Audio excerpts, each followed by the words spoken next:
Assalamualaikum warahmatullahi wabarakatuh. Alhamdulillahirabbil alamin wa bihi nasta'inu ala umurid dunya waddin. Wassalatu wassalamu ala Muhammadin khatamil anbiya wal mursalin wa ala alihi wa ashabihi ajmain. Ya ayyuhalladzina amanu taqullaha haqqa tuqatih wa la tamutunna illa wa antum muslimun. Amma ba'd. Fa inna asdaqal hadithi kitabullah wa khairal hadi hadi Muhammadin sallallahu alaihi wasallam wa syarrul umuri muhdatsatuha fa inna kulla muhdatsatin bid'ah wa kulla bid'atin dhalalah. Kaum muslimin, sahabat media agama Islam dimanapun anda berada, rahimani wa rahimakumullah. Alhamdulillah, puji dan syukur kita panjatkan kepada Allah Subhanahu wa taala bahwa pada hari ini kita bisa bertemu kembali di dalam kajian rutin yang disiarkan langsung dari studio MGI TV yang bertempat di Ma'had Ihya Sunnah Kota Tasikmalaya. Dan tidak lupa kita nantiasa berdoa kepada Allah Subhanahu wa taala, semoga Allah taala menjaga kita semua, memberikan kesehatan kepada kita semuanya, dan semoga Allah taala memberikan kesembuhan kepada guru-guru kita, kepada saudara-saudara kita, kepada keluarga kita yang sedang ditimpa musibah penyakit. Semoga Allah Subhanahu wa taala segera mengangkat penyakit tersebut, memberikan kesembuhan kepada mereka, dan sehingga mereka bisa beraktivitas kembali. Kaum muslimin, sahabat media agama Islam dimanapun anda berada, rahimani wa rahimakumullah. Pada pertemuan kita di siang hari ini, insya Allah kita akan melanjutkan pembahasan materi fikih di dalam pembahasan hukum waris. Dan seperti biasa kita membahas ini dengan merujuk atau membaca kepada matan Matnul Ghayah wat Takrib yang disusun oleh Asy-Syaikh Abu Syuja rahimahullah. Pada kesempatan yang lalu kita telah membahas tentang siapa yang menjadi ahli waris. Kita telah mengenal siapa yang menjadi ahli waris, ya. Maka pada kesempatan pertemuan kita di siang hari ini kita akan membahas tentang bagian-bagian ahli waris. Karena ahli waris itu tidak semuanya jatahnya adalah sama, ya. Tapi di sana ada bagian-bagian yang telah ditentukan. Ada jatah-jatah yang telah ditetapkan. Bahkan ini langsung ditetapkan dan dirinci oleh Allah Subhanahu wa taala di dalam Al-Qur'an, ya. Kaum muslimin, sahabat media agama Islam dimanapun anda berada, rahimani wa rahimakumullah. Langsung saja kita baca apa yang disampaikan oleh muallif, ya. Walaupun di sini sebelum kepada pembahasan secara rinci tentang bagian-bagian ahli waris, terlebih dahulu beliau menyampaikan tentang keadaan ahli waris dari sisi yang selamanya mendapatkan warisan dan dari sisi siapa ahli waris yang terkadang mendapatkan warisan dan terkadang gugur, ya, terhalang kewarisannya. Juga tentang ahli waris yang mereka tidak dapat warisan, ya, karena ada penghalang secara sifat, ya, penghalang secara sifat. Langsung saja kita baca, ya. Bismillahirrahmanirrahim. Qala al-muallif Asy-Syaikh Abu Syuja rahimahullahu taala, "Wa man la yasqutu bihalin." Dan ahli waris yang tidak gugur selamanya. Artinya bahwa ahli waris yang akan disebutkan ini dia selamanya akan dapat warisan, ya. Dia tidak akan pernah nol, ya, tidak akan pernah gugur. Selamanya akan dapat warisan walaupun ada ahli waris yang lain, ya. Khamsatun, ada 5. Yang pertama dan yang kedua az-zaujani. suami istri. Suami dan istri. Jadi suami selamanya akan dapat warisan. Hanya nanti akan ada perbedaan. Kadang suami dapat warisan setengah, kadang suami dapat warisan seperempat. Kemudian yang kedua adalah istri. Istri juga selamanya akan dapat warisan kalau suaminya meninggal. Selamanya akan dapat warisan. Cuma terkadang dapat besar, terkadang dapat kecil. Yang penting tidak akan sampai gugur. Istri satu keadaan dia akan mendapatkan seperempat, ya. Kemudian di keadaan yang lain dia akan mendapatkan seperdelapan. Kemudian wal abawani. Yang ketiga dan keempat. Ya. Yang ketiga adalah bapak. Dan yang keempat adalah ibu. Ya. Bapak selamanya akan dapat warisan. Hanya terjadi perbedaan keadaan. Ya. Bapak dalam satu keadaan bapak akan menjadi asib. Yang mengambil sisa harta setelah diambil oleh ahlul furud, ya. Dan dalam keadaan yang lain bapak akan mendapatkan seperenam, ya. Dalam keadaan lain bapak akan mendapatkan seperenam. Kemudian yang keempat adalah ibu. Ibu juga selamanya akan dapat, tidak akan gugur kewarisannya, tidak akan nol kewarisannya, ya. Dalam satu keadaan ibu dapat sepertiga warisan. Dalam keadaan yang lain ibu dapat seperenam dari warisan. Kemudian wawaladus sulbi. Yang kelima adalah anak kandung. Yang dimaksud dengan anak kandung adalah anak yang langsung, bukan cucu, cicit, ya. Tapi anak langsung dari si mayit. Dan walad ini mencakup baik anak laki-laki maupun anak perempuan. Ya. Anak laki-laki selamanya asib. Ya, tidak ada ahli waris lain, ambil semua harta. Ada ahli waris lain, ngambil sisa, ya. Kemudian anak perempuan ya dalam satu keadaan dia dapat setengah, dalam keadaan lain dia dapat 2/3, dalam keadaan lain dia jadi asibah bil ghair, ya. Jadi 5 ahli waris ini yaitu suami istri, kemudian bapak ibu, kemudian anak baik laki maupun perempuan, ini selamanya akan dapat warisan. Hanya saja kewarisan mereka berubah-ubah, ya. Berubah dari satu keadaan ke keadaan yang lain. Nah, kalau dikatakan di sini bahwa 5 ahli waris ini tidak akan gugur selamanya, maka di sana kebalikannya, ada ahli waris yang terkadang dia dapat warisan, terkadang dia gugur. Ya, kegugurannya adalah karena terhalang oleh ahli waris lain. Maka di luar yang 5 ini kewarisan mereka bisa dapat warisan, tapi mereka juga bisa terhalang sehingga gugur kewarisannya. Umpamanya saudara, ya, saudara mau laki mau perempuan, ya. Kemudian cucu, ya, kemudian kakek, nenek, ya. Dalam satu keadaan mereka dapat warisan, tapi dalam keadaan lain mereka tidak dapat warisan karena terhalang, ya. Karena terhalang oleh ahli waris yang lebih dekat dan lebih kuat, lebih berhak untuk mendapatkan warisan.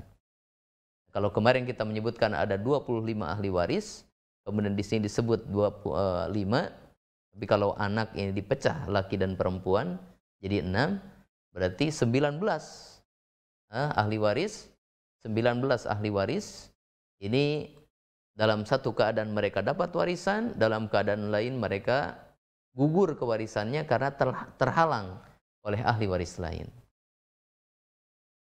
Jadi jangan kaget, ya, kalau dalam pembagian warisan, loh kenapa saya kok ahli waris tapi tidak dapat?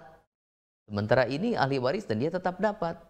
Nah, demikianlah Allah Ta'ala telah mengatur bahwa ahli waris itu ada yang selamanya dapat, walaupun ada perubahan besar kecilnya, ada yang dalam satu keadaan dapat, dalam keadaan lain dia tidak dapat. Kemudian mu'allif melanjutkan, waman la yarithu bihalin sab'atun. Waman la yarithu, dan ahli waris yang tidak mendapatkan warisan bihalin selamanya. Sab'atun ada 7. Jadi di sini mu'alif akan menjelaskan ahli waris yang gugur kewarisannya. Gugur kewarisannya bukan karena terhalang oleh orang lain, tetapi ini gugur karena ada sifat yang menghalangi. Kalau yang tadi gugurnya karena terhalang oleh ahli waris yang lebih dekat atau lebih kuat. Sementara kalau yang sekarang kita bahas, ini adalah ahli waris yang gugur kewarisannya bukan karena terhalang oleh ahli waris lain, tapi karena ada sifat yang ada pada dirinya di mana sifat tersebut menghalangi kewarisan. Di sini disebutkan ya, ada 7.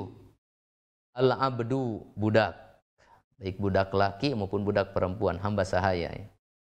Al-mudabbaru, ya, sama itu juga budak. Wa ummul waladi, ummul walad itu juga budak, budak perempuan yang punya anak dari tuannya. Kemudian wal mukatabu, ini juga budak, budak yang sedang memerdekakan dirinya dengan cara menyicil. Kemudian yang ke-5 ini adalah wal qatilu, ya, pembunuh. Kemudian yang ke-6 wal murtaddu, orang murtad yang keluar dari Islam atau batal keislamannya. Kemudian yang ke-7 wa ahlu millataini. Wa ahlu millataini yaitu orang yang beda agama, ya, orang yang beda agama dengan si mayit, ya. Jadi di sini sebutkan 7. Nah, kalau yang 7 ini kita kelompokkan, maka semuanya itu menjadi 3 kelompok, ya. Jadi 3 kelompok. Mereka itu adalah ahli waris, ya, secara asal mereka punya hak kewarisan. Tapi karena pada diri mereka ada sifat yang menghalangi, maka nggak jadi kewarisan mereka, gugur, ya. Dalam istilah ilmu waris ini disebut hajbu wasfin, ya. Hajbu wasfin. Itu terhalangnya kewarisan seseorang karena ada sifat pada dirinya. Atau disebut juga dengan mawani'ul irthi. Mawani'ul irthi. Itu penghalang-penghalang dari kewarisan. Ini ada 3 kalau kita ringkaskan, ya. Yang pertama adalah perbudakan, ya. Sifat perbudakan. Jadi kalau dia ini ahli waris tapi dia itu budak, maka dia tidak dapat warisan. Kenapa, ya? Karena yang namanya budak itulah yamlik, dia tidak memiliki, termasuk harta. Jika kalau warisan itu diberikan kepada budak, maka otomatis harta warisan yang dia dapat akan pindah ke tangan tuannya. Karena dirinya dengan hartanya adalah milik tuannya. Jadi tidak ada arti budak mendapatkan warisan. Dia akan pindah kepada tuannya, ya. Nah, yang masuk kepada sifat perbudakan di sini ada 4. Al-abdu, al-mudabbaru, ummul waladi, wal mukatabu. Ini 4 ini. Kemudian sifat yang kedua adalah pembunuhan. Yang dimaksud pembunuhan di sini bahwa si ahli waris ini membunuh si mayit. Membunuh si mayit. Umpamanya kakak adik, ya. Si kakak membunuh adiknya. Mungkin dia ingin menguasai hartanya supaya dapat warisan, dibunuhlah adiknya. Ternyata justru gara-gara dia membunuh, dia nggak dapat kewarisan. Kenapa? Karena sifat pembunuhan, yaitu perbuatan dia membunuh adiknya, itu menjadi penghalang dia dapat warisan dari adiknya. Rasulullah SAW bersabda, "Laisa lil qatili minal mirathi syai'un." Laisa lil qatili minal mirathi syai'un. Tidak ada bagi si pembunuh sedikit pun dari warisan. Kemudian sifat yang ketiga adalah ikhtilafuddin. Ikhtilafuddin, perbedaan agama, ya, perbedaan agama. Yang disebutkan oleh mu'alif di sini ada 2 kelompok. Yang pertama adalah al-murtaddu, yaitu orang murtad.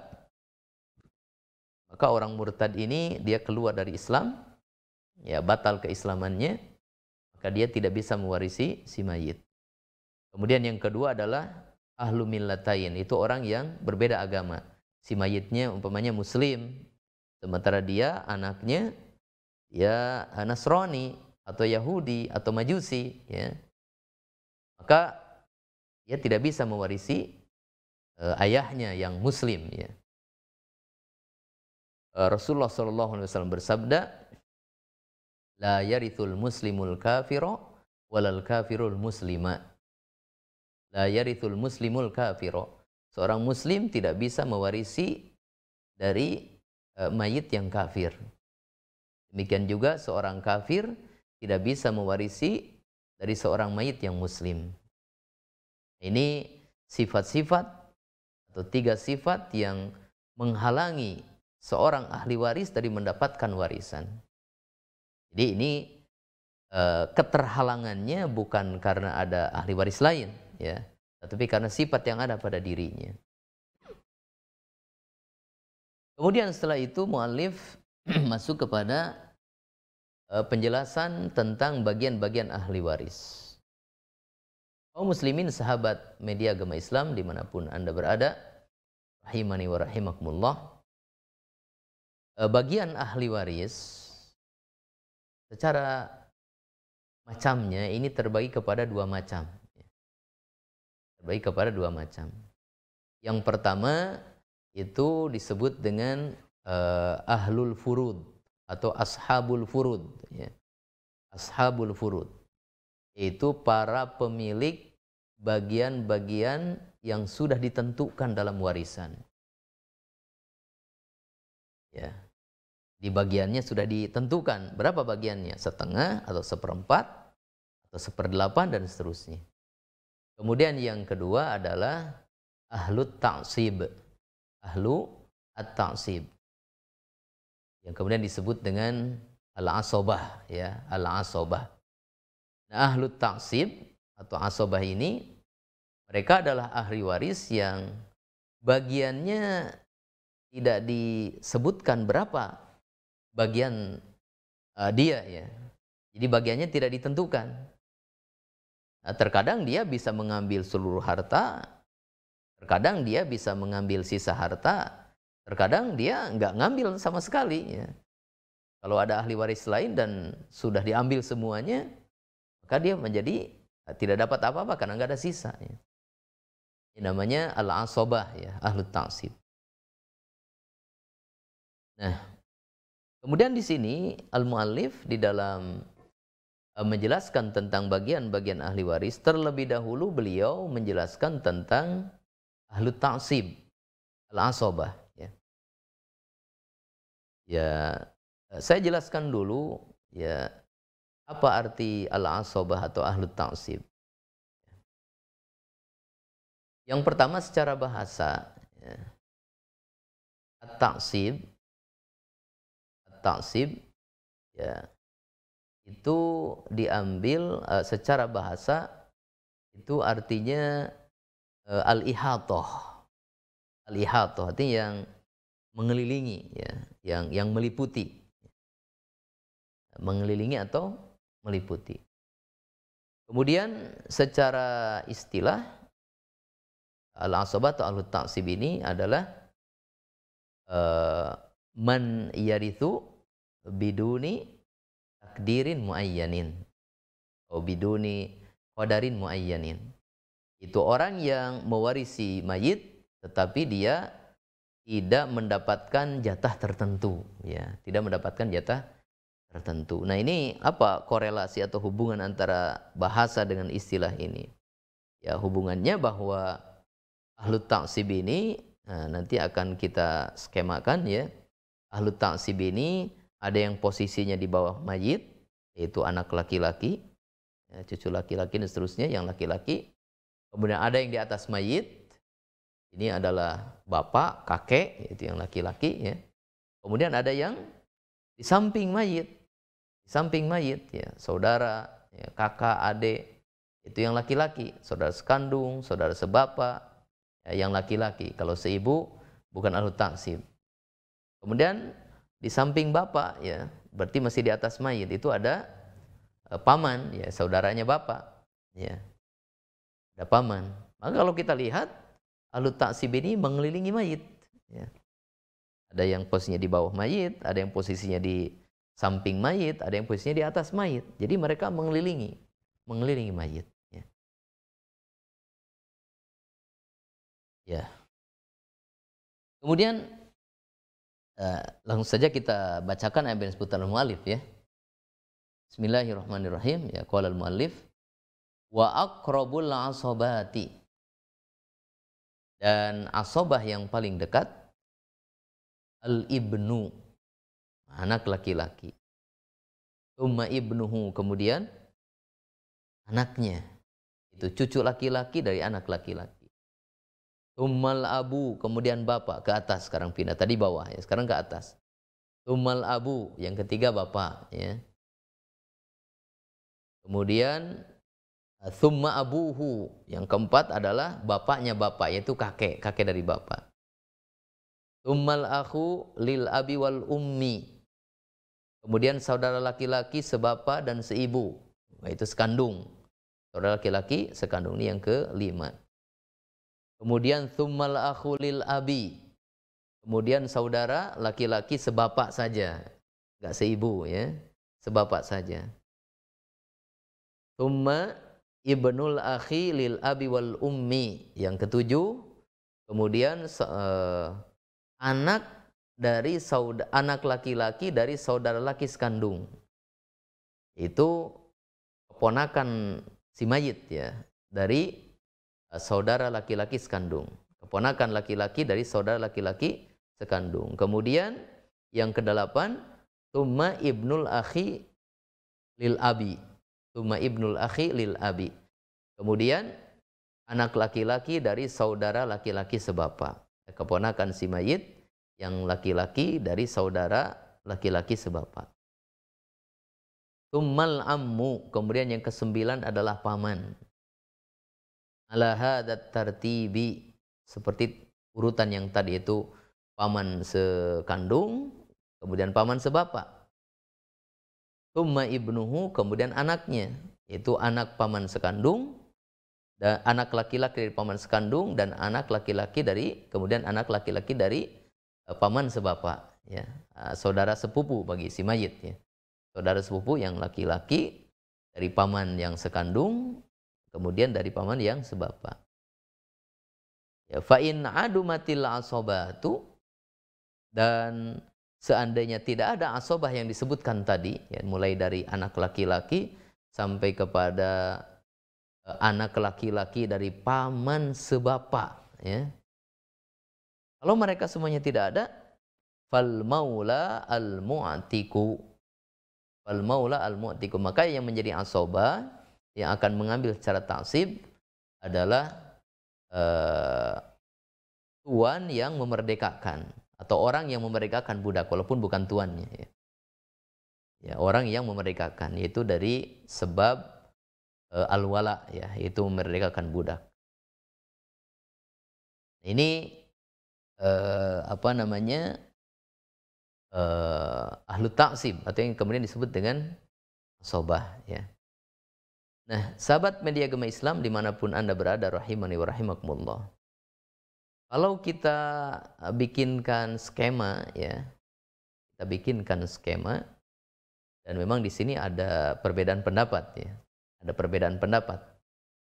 Ya, ada mungkin ada dua pendapat ya di dalam masalah ini dalam menyekemakan, tetapi mereka sepakat bahwa ahlu taksib itu harus berurutan, di mana urutan ini akan berakibat kepada siapa yang ngambil dan siapa yang terhalang. Kalau urutan satu, maka yang ngambil akan menghalangi urutan yang berikutnya. Ya, akan menghalangi dari pengambilan secara taksib. Ya, mungkin kita skemakan di papan tulis ya.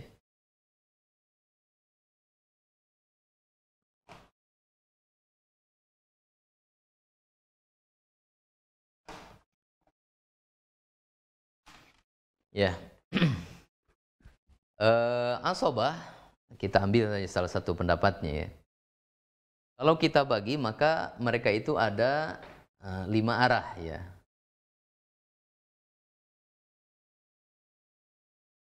Asobah itu ada 5 arah ya. Tentu ini tidak sepakat tentang penetapan ada berapa arahnya ya. Tapi kita ambil salah satu pendapatnya saja. Yang pertama adalah peranakan. Ini urutan pertama, peranakan ya. Ini urutan pertama. Ini harus berurut ya. Jadi 5 arah ini harus berurut. Yang pertama adalah peranakan. Ya, peranakan ini anak laki-laki ya. Anak laki-laki. Kemudian cucu laki dari anak laki-laki. Ya. Cucu anak laki, kemudian yang kedua adalah cucu laki dari anak laki. Ini harus berurutan. Jadi 5 arah ini harus berurutan. Harus berurutan. Ya, maka kalau berurutan ya sekarang kita bicarakan dari yang arah peranakan saja. Itu anaknya si mayit, cucunya si mayit ya. Kalau berkumpul ada anak laki-laki, ada cucu laki-laki dari anak laki-laki. Maka ini tidak semuanya dapat. Yang dapat adalah anak laki-laki. Nah, yang cucu laki-laki ini nggak dapat karena dia urutan kedua. Ya, dia urutan kedua. Ini urutan pertama, ini urutan kedua. Ya. Maka cucu laki-laki dia nggak dapat asobah. Bahkan dia nggak dapat warisan. Kenapa? Karena terhalang oleh nomor satu yaitu anak laki. Ya, entah anak laki ini bapaknya atau pamannya, yaitu adik atau kakak bapaknya. Kemudian yang kedua adalah arah perbapaan. Nah, perbapaan. Kalau peranakan disebutnya bunuwah, ya. Bunuwatun, ya, bunuwah. Ya. Kalau perbapaan disebutnya ubuwah. Ubuwatun, ya, bapak, kakek dan seterusnya. Nah, kita sebutkan urutan yang ketiga, nah ini 1, 2, ini ketiga ya. Adalah bapak. Bapak. Kemudian urutan yang keempat adalah kakek dari bapak ya. Kakek dari bapak. Nah, di sini kalau berkumpul ada bapak, ada kakek. Maka jelas bapak dapat. Kakek tidak dapat. Ya, kenapa? Karena kakek urutannya keempat. Terhalang oleh urutan yang ketiga. Nah, kalau berkumpul semuanya, ada anak laki, ada cucu laki, ada bapak, ada kakek, maka yang dapat taksib asobah adalah anak laki. Cucu laki gugur, nggak dapat karena terhalang oleh anak laki. Bapak berubah dari asobah kepada 1/6 ya, berubah. Jadi kalau bapak nggak dapat asobah berubah jadi 1/6. Kakek ya kalau ada anak laki sama seperti bapak, dia dapat 1/6 berubah. Tapi kalau ada bapak ya, ada anak laki, ada bapak, ada kakek, maka anak laki asobah, bapak 1/6, kakek nggak dapat. Kenapa? Karena kakek terhalang secara mutlak ya, secara keseluruhan oleh bapak ya, terhalang oleh bapak. Kemudian yang ketiga ya, ini persaudaraan.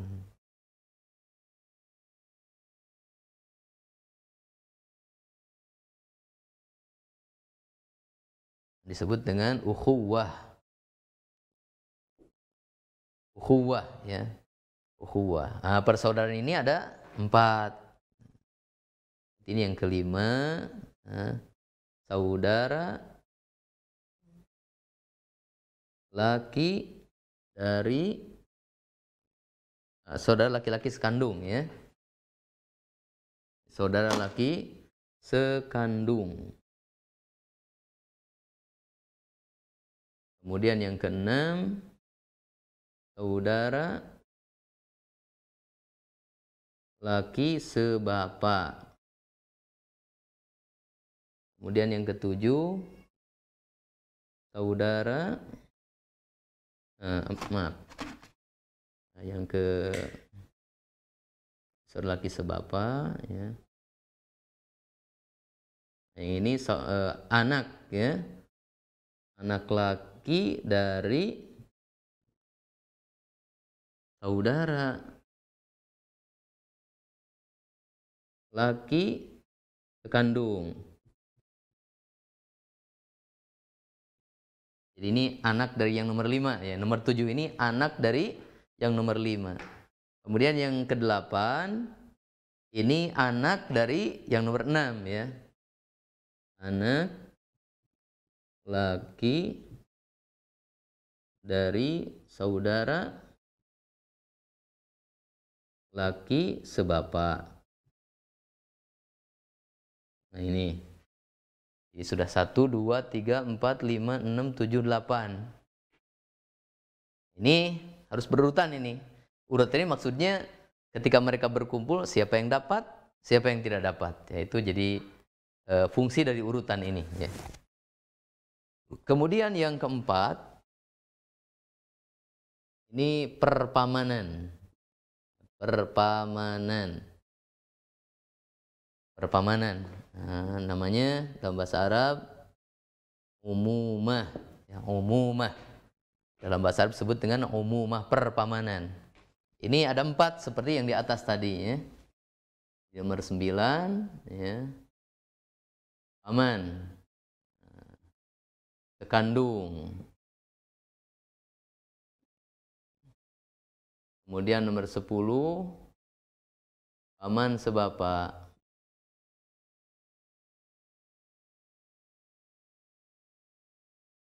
Kemudian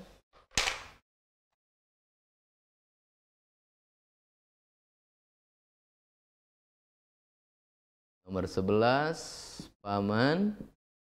Maaf. Nomor 11 ini anak dari nomor 9, ya.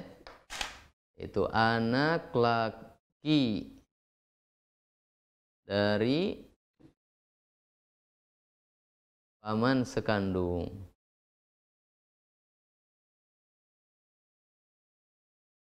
Kemudian nomor 12, ini anak dari nomor 10. Anak laki dari paman sebapak. Nah, ini urutannya, ya. Ini urutannya dari arah nasab, ini 12 orang ini yang masuk kepada asobah. Dan ini harus berurutan. Di mana yang urutannya paling tinggi, dia akan mengalahkan urutan yang di bawahnya. Di mana urutan yang di bawahnya bisa gugur sama sekali nggak dapat, ya. Gugur sama sekali nggak dapat. Bisa juga dia berubah, yaitu seperti bapak dan kakek, ya. Bapak ketika sama anak laki atau cucu laki berubah jadi 1/6. Kakek juga seperti bapak. Tapi kalau kakek bersama bapak, maka kakek total nggak dapat. Ini ada 12. Kemudian yang kelima, yang terakhir, ini memerdekakan budak, ya. Memerdekakan budak. Disebut dengan al-wala'u. Al-wala'u. Maka al-wala'u, ya, itu orang yang memiliki jasa memerdekakan budak. Kalau nomor 1 sampai 12 ini tidak ada, nomor 1 sampai 12 ini tidak ada, maka dia jadi dapat, ya. Dan ini bisa jadi laki, bisa jadi perempuan. Jadi yang memerdekakan ini laki-laki, ya, jadi asobah. Juga perempuan, ya. Ada seorang perempuan memerdekakan budak, maka dia pun asobah, ya. Tapi akan dapat warisan secara asobah, secara taksib, apabila 12 orang ini tidak ada. Tapi kalau yang 12 orang ini ada, ya dia tidak dapat warisan, ya. Ahli waris tapi tidak dapat warisan karena terhalang oleh mereka yang lebih dekat kepada si mayit, ya. Nah, jadi ini kalau kita urutkan, ya seperti ini urutannya. Ya, maka di sini berarti ada nomor 13, ya. Nomor 13 ini kalau nomor 1 sampai 12 tidak ada, maka 13 dapat. Ya, ini kewarisan secara asobah, ya. Kewarisan secara asobah itu keadaan mereka ada tiga keadaan ya. Kewarisan secara taksib, yaitu mereka yang disebut dengan asobah, kewarisannya ada tiga keadaan. Ya, keadaan yang pertama, dia mengambil seluruh harta. Mengambil seluruh harta. Kapan? Nah, ini apabila tidak ada ahli waris lain.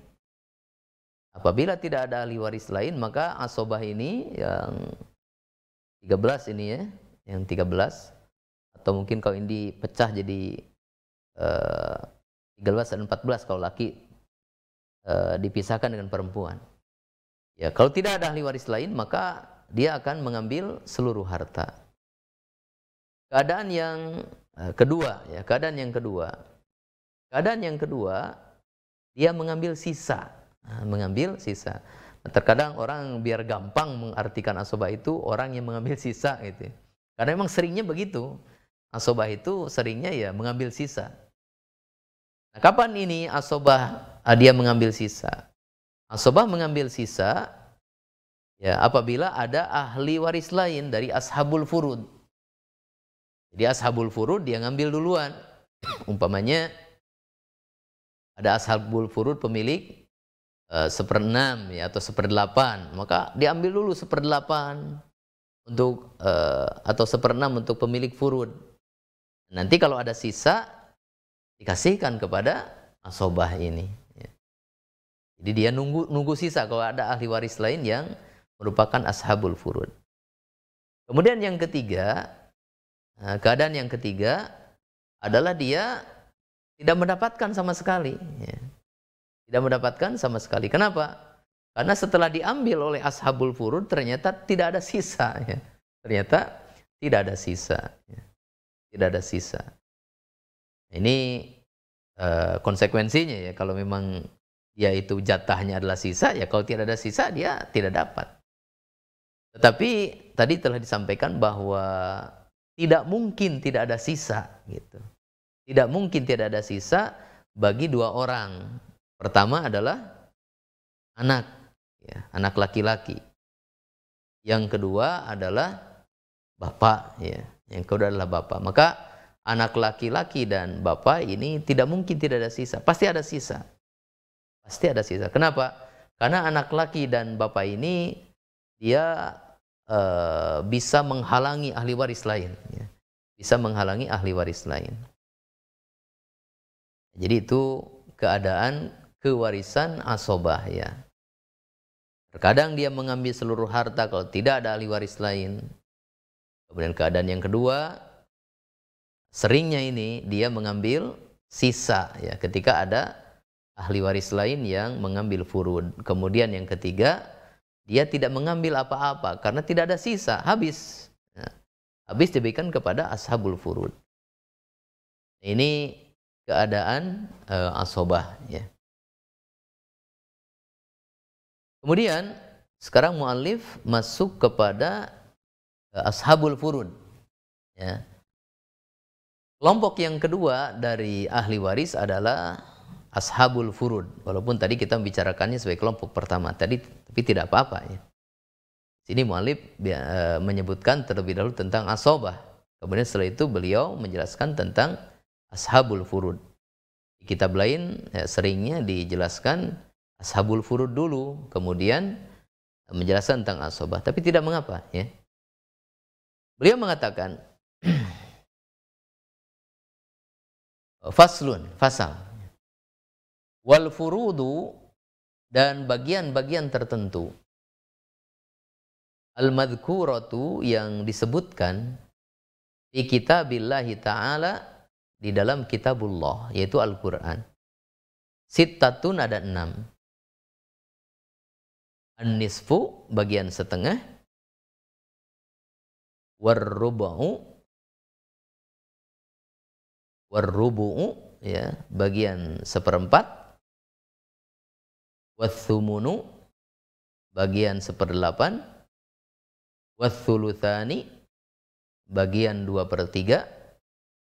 Wathuluthu, bagian sepertiga, wassudusu dan bagian seperenam. Ya, di sini al-muallif menjelaskan bahwa yang namanya furud, yaitu bagian atau jatah warisan yang sudah ditentukan dalam Al-Quran.